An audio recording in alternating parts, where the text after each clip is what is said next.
Associazione Italiana Ricordatori Pianoforte, associazione che raggruppa i tecnici che si occupano appunto della manutenzione del pianoforte, dal restauro, dall'attrezzatura.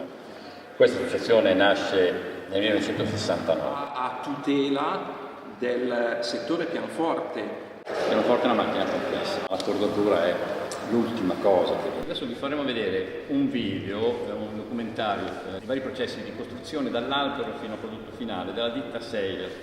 Ma nessuno ha mai raggiunto la singolarità di Adolfo Fumagalli, che prende uno dei brani più famosi della storia della lirica, la Casta Diva, già sontuosamente accompagnata da coro e orchestra, e trascrive il tutto per soli 5 dita della mano sinistra.